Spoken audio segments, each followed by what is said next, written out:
добрый день! Хочу вас поприветствовать в нашей кулинарной академии Kenwood. И сегодня мы с вами приготовим потрясающий легкий и полезный десерт, а именно зефир.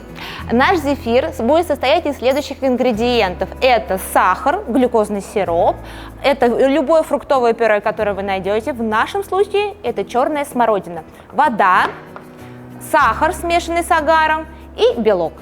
Для зефира нам понадобится всего лишь 1 чаша. Мы не будем использовать ни сотейники, никаких других наших приспособлений. Что нам для этого нужно? Мы помещаем все наши ингредиенты для сиропа сразу в чашу. Мы взяли сахар вместе с глюкозным сиропом, чтобы потом вам не пачкать руки. Сразу отправляем в чашу. Дальше мы берем воду, берем наше фруктовое пюре, отправляем сразу же тоже решительным движением в чашу. И последний наш ингредиент – это сахар, смешанный с агаром, тоже сюда же. Вот наша смесь для сиропа. Для приготовления сиропа нам понадобится всего лишь 1 венчик. Мы не будем менять лопатки, опять же, чтобы меньше мыть. Так, смотрите, сейчас мы установили венчик. Мы дежу устанавливаем на ее законное место.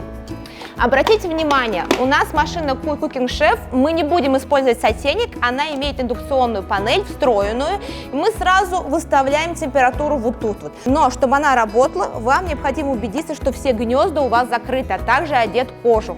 Это очень важно. Для того, чтобы начать варить наш сироп, мы же все ингредиенты опустили, установили венчик, убедились, что полностью все закрыты у нас, мы должны включить температуру. Нажимаем кнопку температуры, устанавливаем температуру 107 градусов, подтверждаем и начинаем варить сироп прямо в чаше.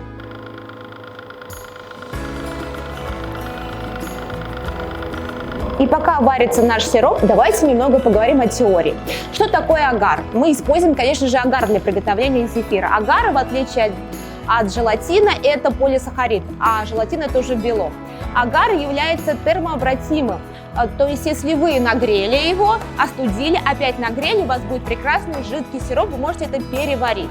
Учитывайте, что агар очень быстро застывает и застывает уже при температуре 45-55 градусов.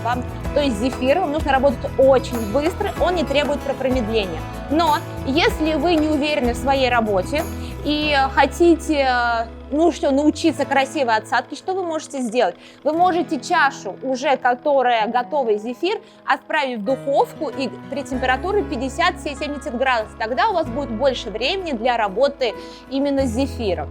Возвращаемся к агару. Агар, как я уже сказала, это полисахарид, и он уже растворяется в воде только при температуре 90-95 градусов.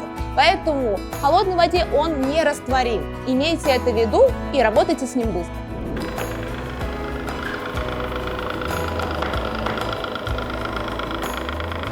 Наш сироп закипел, достиг необходимой температуры. Что нам сейчас важно сделать? Смотрите, мы выключаем полностью температуру, подтверждаем, и теперь мы остужаем нашу массу до 70 градусов.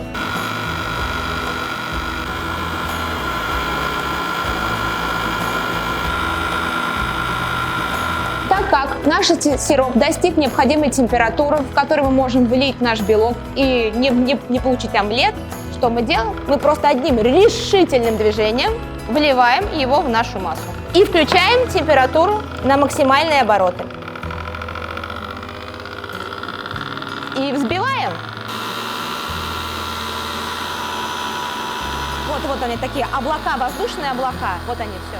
Все, наша масса готова. Теперь главное правило, работаем с ней быстро. Она взобьется в таких, вот знаете, очень пышных облаков. Она у вас будет закидывать прямо на венчик. Сейчас мы быстро снимаем все с лопатки, с помощью лопатки с нашего венчика и отправляем в мешок. Если вам неудобно держать мешок одной рукой, а второй накладывать, используйте такой лайфхак. Используйте стаканы, куда удобно, все наложить. Так, ложим, а мы уберем это в духовку.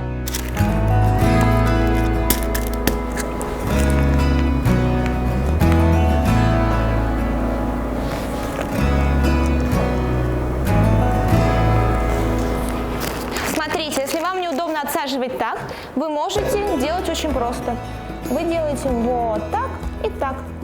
Тут Тут дальше у вас полет для фантазии. Можно делать вот так.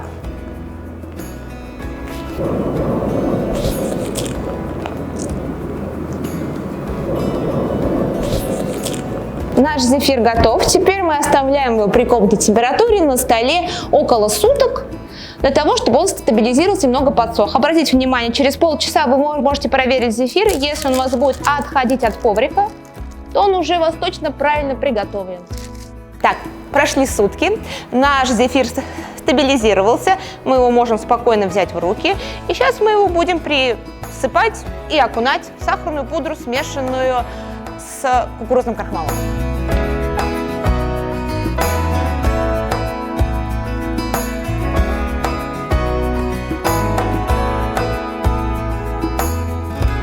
Смотрите, такой зефир вы можете хранить закрытой банкой до месяца и радовать своих детей.